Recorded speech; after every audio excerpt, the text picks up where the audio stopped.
Yeah.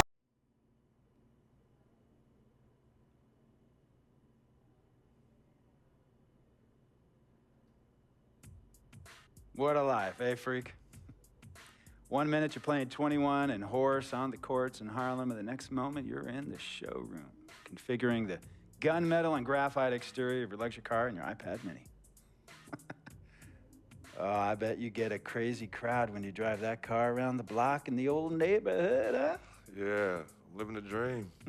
Bad pandemonium. But folks from back around the way are real proud of me. Yeah, I hear you. Local kid makes good. You know, it kind of reminds me of when I took my tech stock public and I rang the New York Stock Exchange bell and my mom's friends called her up and said, Maggie, is that your son on Bloomberg News this morning ringing the bell? And my mom says, yes, sirree, Bob, it was him. That was a great moment, freak. And you know, our lives are like a pearl necklace of great moments, all strung together with the finest silk thread of memories. And we have to be very careful how we cultivate those pearls and we thread that necklace. Does this meeting by any chance have to do with Vic Van Leer? I grew up in the burbs, freak. I wasn't poor, upper middle class, comfortable. My daddy worked as an accountant for one of the largest insurance firms in the country. Smart with his money. Mom didn't have to work. I went to boarding school. And my dad died of a heart attack when I was a freshman at MIT. I was a movie geek, wanted to be a civil engineer, but I made my fortune by becoming a hybrid of both those interests. My dad didn't want me to be an accountant. Oh, listen to this. My best friend was a guy named Isidore. Yeah, we called him Izzy. He was one of the smartest human beings I have ever met in my life. I mean, Izzy was taking second-year college calculus courses as a high school sophomore, right? Straight-A student, full ride to MIT. Izzy had the world at his fingertips. But he was always looking for trouble, and trouble found him. He ran with the wrong crowd. And when we got to MIT, he got this great job working for a financial consulting firm in Boston. But every weekend, he would fly to Vegas. You see, Izzy had a system for counting cards in Vegas that had the big casinos on the Strip. Oh, stymied.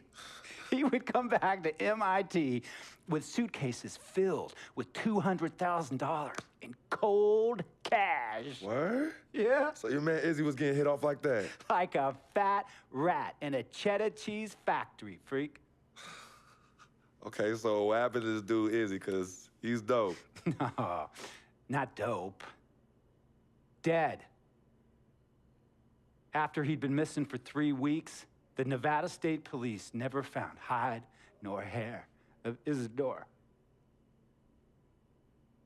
And our friendship took a hit when he asked me to hang out with him in Vegas, and I said I wouldn't do it because I knew he was on a dark and twisted path in his life. And yes, he was my dude.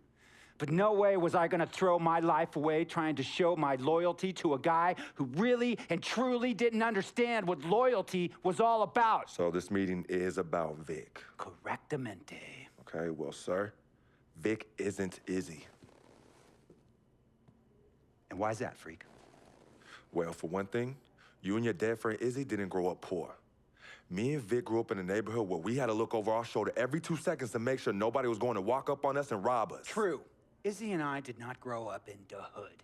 But we, like you, thankfully grew up in a 2-parent household. But even that wasn't enough for Izzy. He wasn't satisfied. He was always looking for a 5-alarm fire when he already had the warmth and comfort of a loving family. This is not about class warfare, freak. This is about the consequences of making bad choices and risking it all when you feel like you have nothing to lose. Vic is like a brother to me, sir. But you shouldn't be Brother Vic's keeper, freak. Would a brother go looking for trouble and put your career and your livelihood at risk by getting into fights at nightclubs and seedy after-hour joints and then scream to the media, yeah, it's all good, I'm an FOF, friendo freak. It's all misunderstanding. Y'all be haters, don't hate my game. I don't think a brother would do that to someone they really cared about, but a guy who looked at you like a meal ticket would. No. See, you don't understand Vic. Really? I don't understand. No.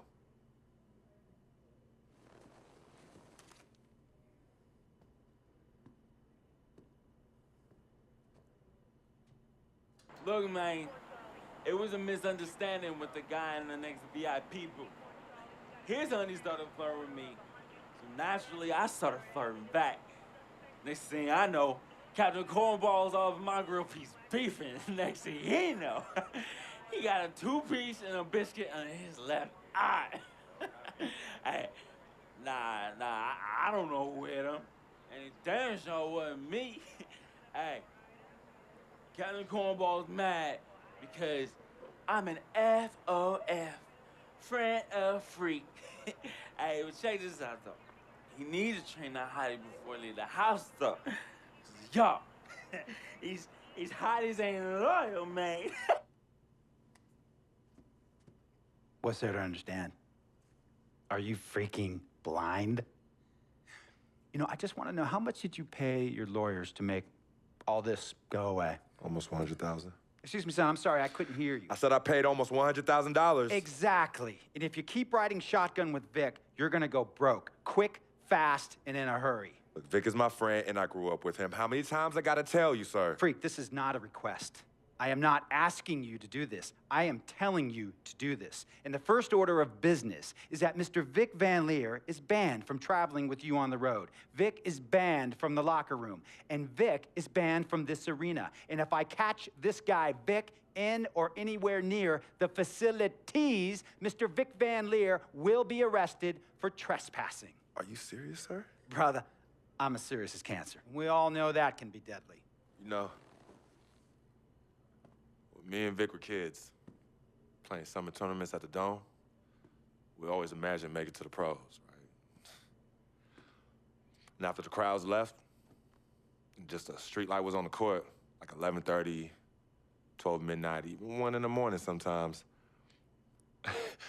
We used to practice player introductions, running on the court, giving dap, high-fiving the teammates. Vic, he would act as an announcer. You know, he would introduce me, announce my name on the loudspeaker, and the Jumbotron would flash my image like a little guy dressed in long shorts and a jersey. And now, fresh off his 3-game, 62-point scoring streak, the youngest player to ever do so in NBA history, Frequency Vibrations.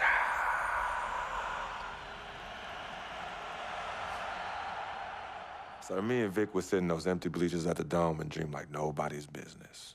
And now I'm living a dream. For real. And in so many ways, Vic was part of that. Please, listen to me. I mean, I know this guy's your dude from way back. Look, me and Vic go way back like the front seats of a 67 Cadillac. That's good. We go way back. Did you say front seats? Front seats of a 67 Cadillac. We go way back like the front seats of a 67 Cadillac. Well, do you have any crickets? I'm gonna be the hit once again at Herbie Allen's Sun Valley Shindig because my fellow billionaires love it when I walk and talk that talk. So that almost sounds... No, let me tell you exactly what it sounds like. I respect, admire, and most importantly, love you as a human being and a role model. But I pay you a lot. And I mean, I pay you a lot of money to play for my team. And I am in this game to win it. And you can't win it with an albatross around your neck like Vic. So Vic is done. History. And here's some more lingo that I picked up from a former megastar who used to play for me several seasons ago. Thought I would never release him until I did. And now he's the 6th man on a struggling team in Venice. And yeah, I'm talking Venice with the canals and the gondolas and Harry's bar, not the street ballers next to the fortune tellers on the beach in Cali. This guy used to tell me when he thought there was a player destroying our team, don't be a hero, cut that zero. And that is what I am telling you about. Vic, freak, don't be a hero. Cut that zero. The only thing Vic brings into your life is headache and unwanted and unnecessary negative attention. And it will begin to affect your mindset. And when it affects your mindset, it's gonna affect your play. And when it affects your play, it's gonna affect my team. And when it affects my team, it's gonna affect my money. And if it affects my money, Google Translate will become your new freaking friend. I want a championship ring, freak, and I want you to help me get that ring. And banners after banners hanging from the rafters in this arena. So, freak, hear me clearly and hear me good.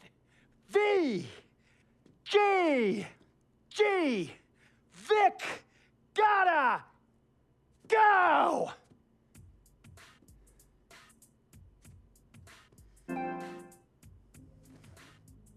Handle your business. And remember, that contract you signed contains a morality clause, a very important clause that revolves around your conduct on and off the court, and how it can negatively impact my team. Now, I don't want you to have to learn Italian or Croatian as a second language. And hey, playing pro ball overseas, there's nothing wrong with that. But the arenas are nothing like this, nor will the money be the same. And on top of all of that, this is the US of A, the greatest freaking country in the world. Ask yourself, is Vic worth all that? Think about it. Think long, think wrong. Tell you about Vic. He has his bad rap. It's not, and I understand some of his judgments might shadow his actual character. He's not that at all. Man, Vic, let me tell you something. We actually, we have love for each other. We're brothers.